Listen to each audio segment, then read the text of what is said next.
Hello and welcome to Slow Pit Stop, the international Formula One podcast by fans for fans all around the world. My name's Arafat, and as always, I'm joined by my co-host Mohammed. Say hi, Mohammed. Hi, Mohammed. Mohammed, we're very late this week. Yeah. We've missed a whole Grand Prix and another one has started. But that's because we were doing really important things. Like I was on tour with someone called Frogzo. What? And you had a movie to watch. I did have a movie to watch, but I need to hear about Frogzo. What is Frogzo? So Frogzo is the class pet from my daughter's class.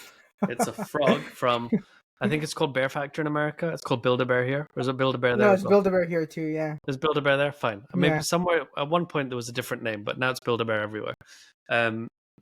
It's a frog from Build-A-Bear, and it came home from school with a bag, and there's a toothbrush and pajamas and a diary. And Came home from school? Your school did a Build-A-Bear day? Yeah. So the school teacher did a Build-A-Bear. There's one, and all the different kids pass it around each week. So it was our week to take care of Frogzo. Oh, that's so nice. I thought everybody in school got a Build-A-Bear. Listen, when I was a kid, nothing I wanted more than a Build-A-Bear, but it was so expensive. In my mind, now I've come to learn it's like $60 or something. But back then, the way my parents made it... No. Shall I show you something even more? So I've got this for my kids. Red car toy thing. You must have these in red car toy things? Yes, we've got red car toy things in America. No, this thing.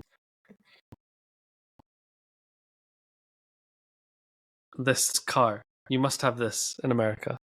Oh, yeah, classic, yeah. Yeah, so it's the red car with the yellow top and kids sit inside and walk around, right? So when I was little, I really wanted that car. Mm-hmm. And I probably aged out of being old and like being able to fit into it, but I was like, that's the coolest thing. I want my own car. Mm-hmm. And I just always had this impression that it was like this incredibly expensive thing that I would never be able to afford or have, and then I was too big for it, you know? Yeah. And then now, like, I've got kids. I was like, oh, I'm going to get one for my kid. And I was like, I'm a doctor. I'm making good money. I could probably afford this thing. So I went to the toy shop to get it. And it was £35. And I was like, it's less. It's less than this drive crate cost me. Can you afford it? Can you afford it? Yeah. So I should have got two. But yeah, so I've got one of those now. I don't fit inside, sadly. But my kids do. And like, honestly, they don't appreciate how good they have it. Yeah, that's how I feel, because the Build-A-Bears I thought were the most expensive thing ever, and it's like $60. Like, yeah. Crazy. The shirts on the clothing on Plus 44, Lewis's clothing line, is all more expensive than that. Yeah. So, good luck with that. So what are we going to discuss today? We're going to talk about F1 the movie. We're going to talk about Papaya incident, and we're going to talk about Max Mercedes situation. And then maybe look ahead to Silverstone a little bit. Does the magnetism of Lewis at Silverstone outweigh the garbage fire of Ferrari? That's the question. Oh, I don't know.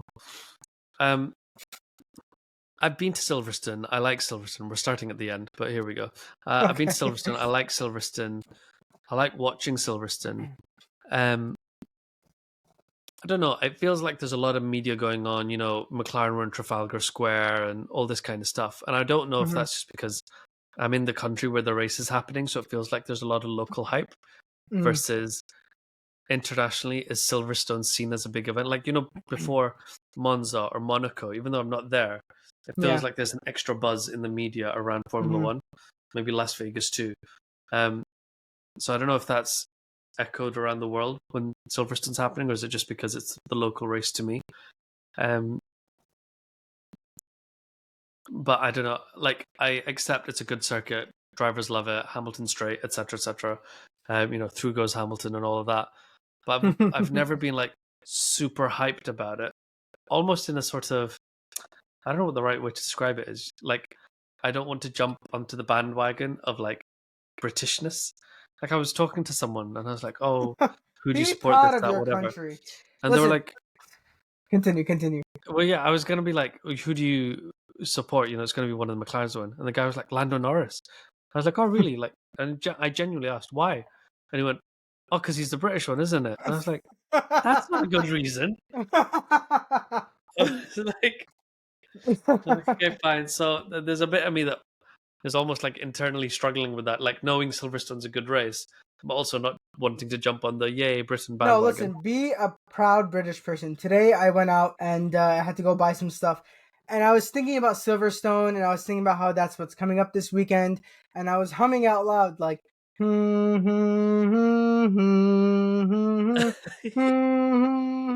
you know what's crazy is this weekend in the United States of America, it's July 4th, aka America's birthday, aka rah rah freedom. That's true. And I'm walking around going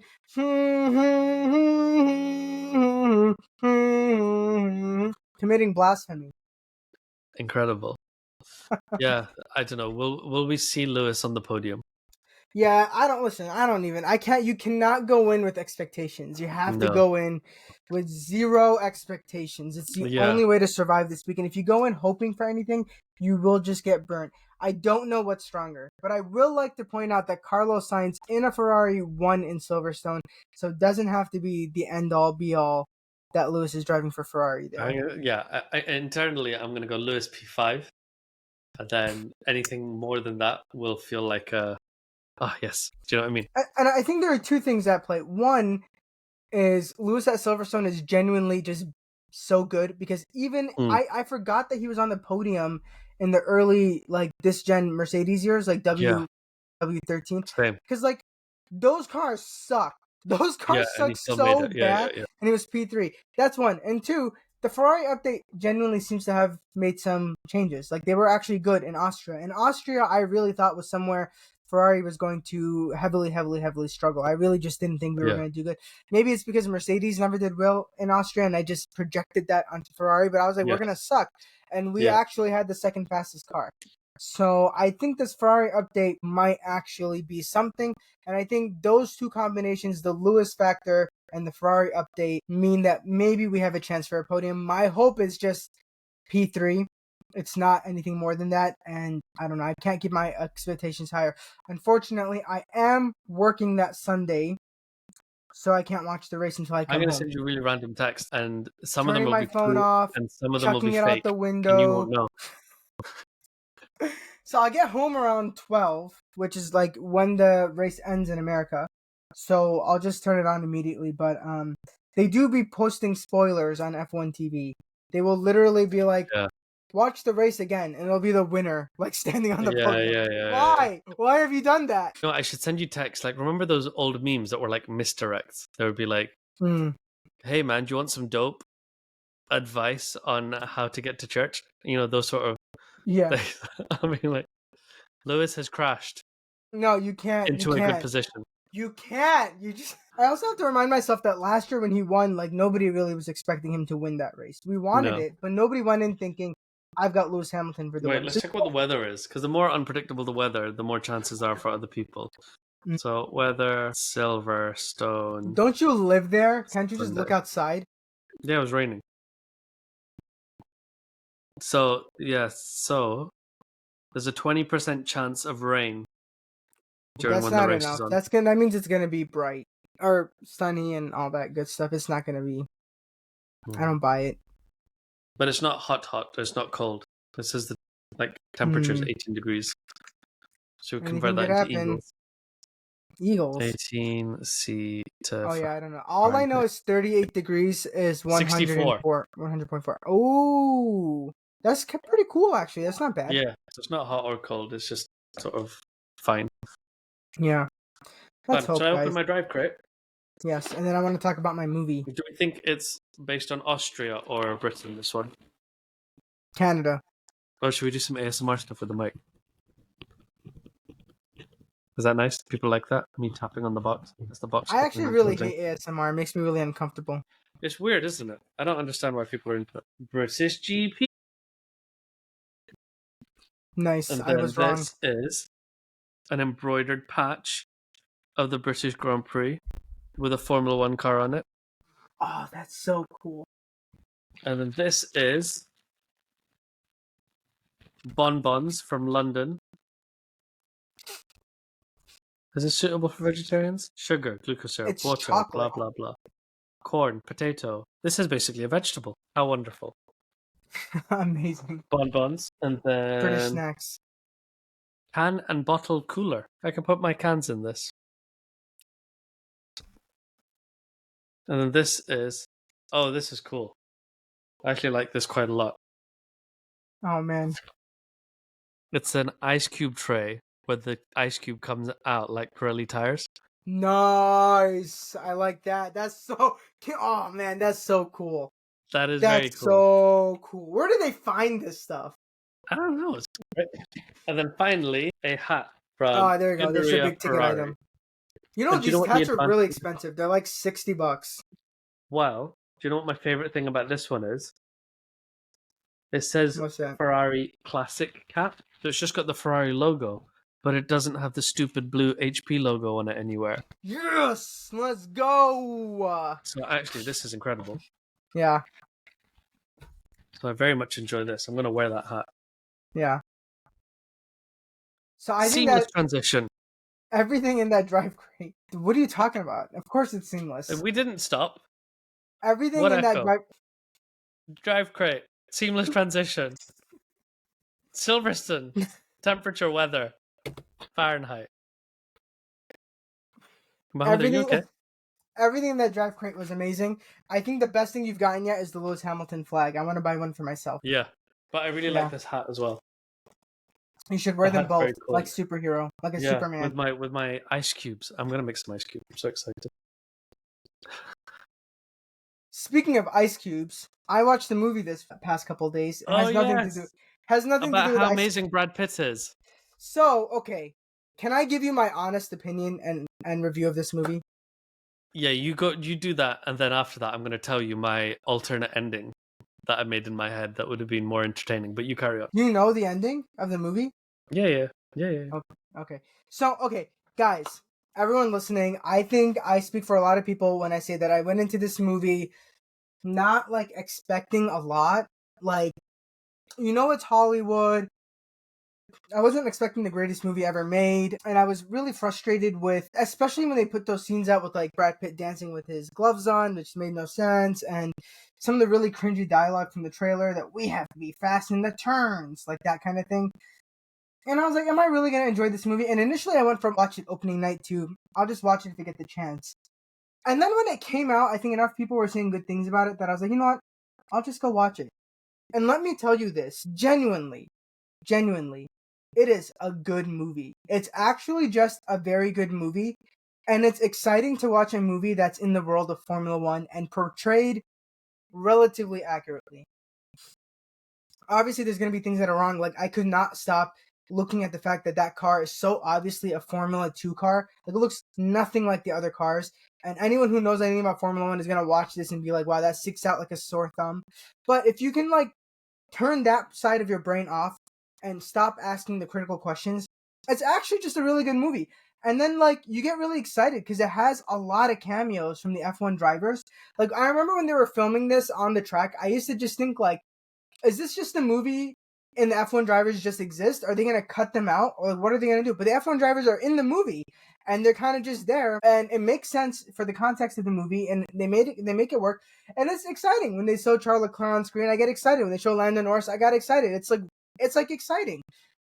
There are things that you want to ignore. Like, why is the chief aerodynamicist also the chief strategist? And why is she also the race engineer? Like, that doesn't make sense. Like, how is she doing all the jobs at once? Or like, and why is Brad Pitt telling her how to do her job?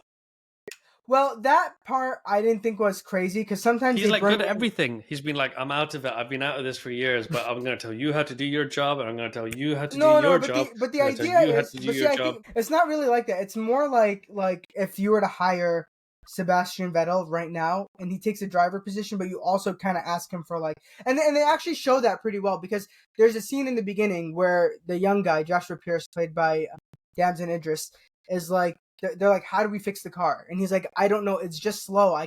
He can't give like specifics. He's like, it's not working with me. I'm snapping the car too much, and they can't. And then when they bring Brad Pitt in, he's able to tell them very specific things, like, into turn 3, there's this. And so you get the feeling that he's just experienced. He's coming in with experience, and he's helping a team that needs that kind of experience.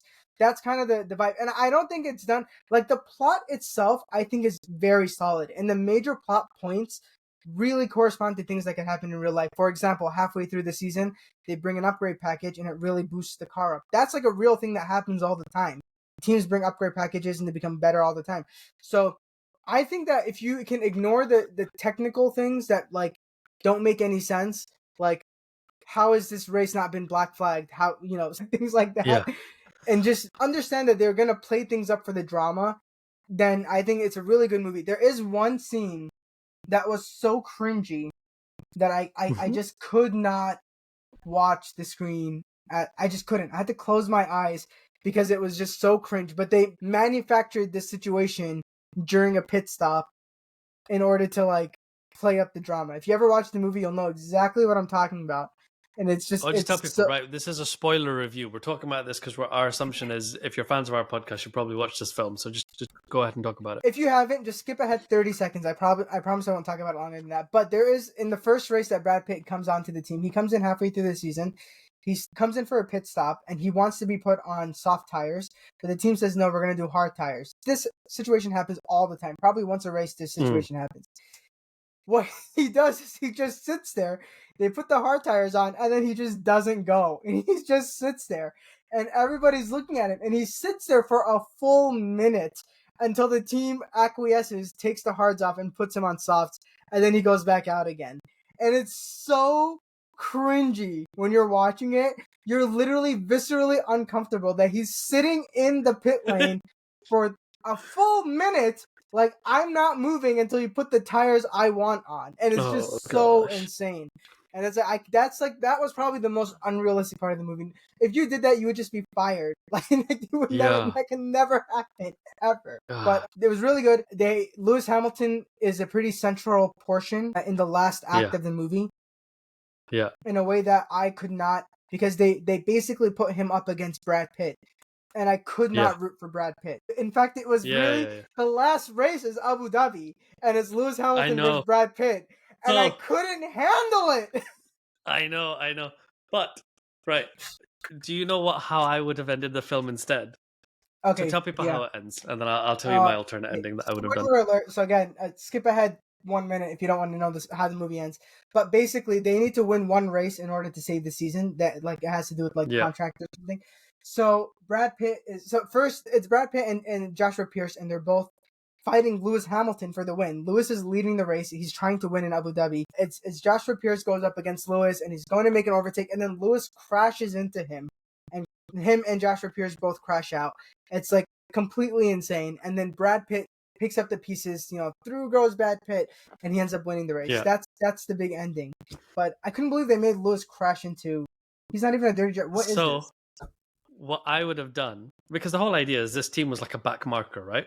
Yeah. So the idea of a back marker team winning a race isn't impossible, but there has to be unusual circumstances. They did it with a red flag. They did it with a red flag. So there's a red flag, and it puts Brad Pitt and his teammate up at the front because they haven't pit. So there's a red flag. They get to change the tires onto softs without pitting. Yeah. That's how they did that. Exactly. But on top of that, just to really, like, make it extra fun, after Lewis and Joshua Pierce, whatever his name is, crash, I would have brought the safety car out. Brad Pitt's in P1, ended the race under the safety car. That's how he wins, because the safety car doesn't go back in. And then I would have had people on camera being like, we thought about bringing the safety car in for a lap, but we realized that was against the rules. So we just had to end it like this. Lewis paid for this movie, right? He's like an executive producer. He could have really done that. So I just thought if they'd done that, it would have just been a chef's kiss. The problem is that the Formula One, like, organization, Liberty Media and stuff, got too involved with the making of the movie. That's why they changed the name of it too. Yeah, but that was good. Yeah, and it made me so mad. Again, last spoiler, guys. Please skip ahead if you don't want to hear this. Because Lewis crashes out, the podium is Brad Pitt, George Russell and Charles Leclerc, and that Yeah. made me so mad. I was like, if this was real life and Lewis was leading a race about to win in this era of Mercedes and he crashed out and George was on the podium, I would just kill We myself. would have freaked out. We would have been so angry. That would have been literally the worst thing in the history of the world. So the end of the movie made me very uncomfortable because of what it implied. And I could not handle it. But good on Lewis for like allowing that situation. And because I know a lot of teams were hesitant about taking part because they're like, are you going to make us look like losers or the bad guy or whatever? So good on Lewis for being like, I'll take that on. I'll be the like, quote, rival and sacrificial lamb for this. Probably the funniest part, I'll just say this and we can move on, is Brad Pitt. It's his first race in Formula 1 after like 30 years. He goes to make his first overtake. He's in P20. He's overtaking P19 and it's K-Mag.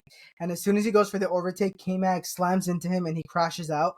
And the commentator, it's like Crofty, goes like, K-Mag shuts the door. Anybody racing in Formula 1 knows you can't overtake K-Mag. He'll just crash into you. And I was like, that's so funny. They just put that in the movie.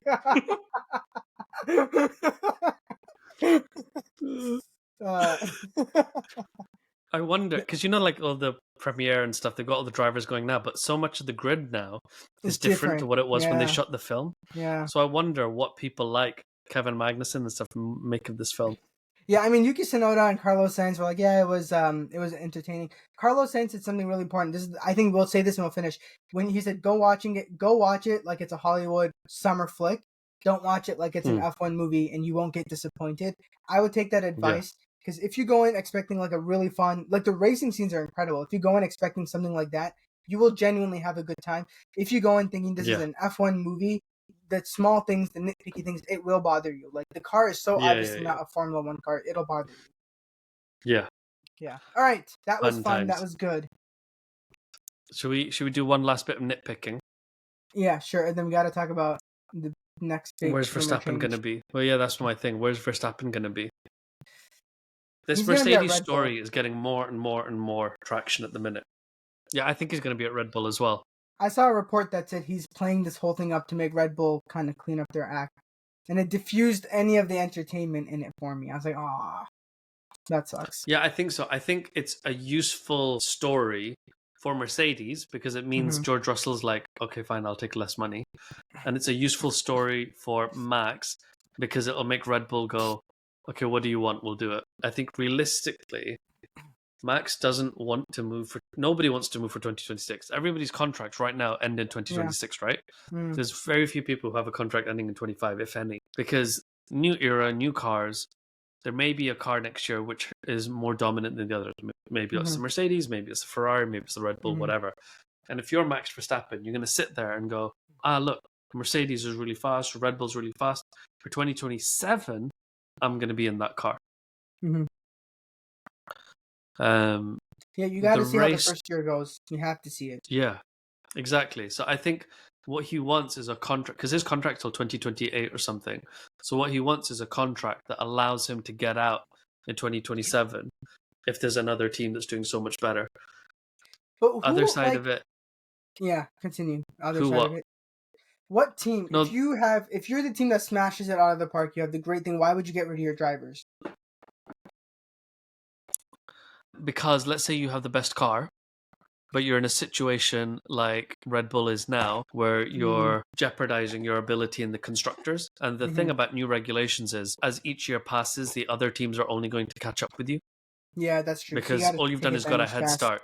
Yeah. But you have less development potential, if that makes sense. Yeah. But yeah, the race.com was talking about, is it possible that Verstappen would just take a sabbatical and go and do like GT3 racing instead? That's why he's been testing those cars. Would he just leave Formula 1 altogether at the end of this year? Take a fellow year. He should do it. Fellow, yes. Will he go do his endurance fellowship? Sometimes our jokes are too inside. Yeah, but he doesn't like the politics of the media. And because of this whole Mercedes story, he's being surrounded by even more media. People keep asking him questions that irritate him. He's getting more and more sassy. Yeah. Like when they do like these Red Bull events and they're like, and what is he? They had some game where they had to like name drivers and stuff. And he's like, yeah, when I was a little boy and I was dreaming of being an F1 driver, this is exactly what I dreamed of, being stood here answering. How does Lewis not have to do that stuff, by the way? He doesn't do any of it. He just is senior enough that he doesn't have to show up. He's just not in his contract. That's amazing. Yeah. He's like negotiated it out. They're like, we'll give you 100 million. And he's like, I'll tell you what, give me half the money, but I'm not going to show up to things. No YouTube videos. Like, I'll do 2 YouTube videos. Okay. Yeah, 2 YouTube videos. One has to involve Roscoe. That's it. Yeah. Yeah. So it's that kind of thing. But yeah, I don't think he'll take a sabbatical. Mm-hmm. But there's a bit of me that's like, imagine he just walked away from Formula 1. But also, this whole Triple Crown that Alonso was chasing. Mm-hmm. I think Max Verstappen's the person to do that. I think before Max Verstappen's career is over, it would be a shame if he didn't go out and win lots of stuff in other cars. Yeah. Because I think that's his path to like cementing his status in history, if that makes sense. Win the World Endurance Championship, win Indy 500, win a bunch of other stuff, Dakar Rally, whatever. He's won Formula 1 championship multiple times. I think that's more than his father could have ever dreamed of. If he does move to Mercedes while he was beating him. Yeah. If he does move to Mercedes, how does that affect the rest of the Formula 1 picture? What do you think that does? It'll just be a straight swap. George Russell will go to Red Bull. They need experience in that team right now. They're not going to trust it to Hadjar and Tsunoda. They'll just take Russell. You think Max thrives at Mercedes? An organization that's not built around him? I think Toto Wolff would capitulate and be like, what do you want? Do you want me to massage your feet every morning? I'll do that. He's in the movie, by the way. He has like a speaking role in the movie. Yeah. I know. So I think he would do whatever for Max.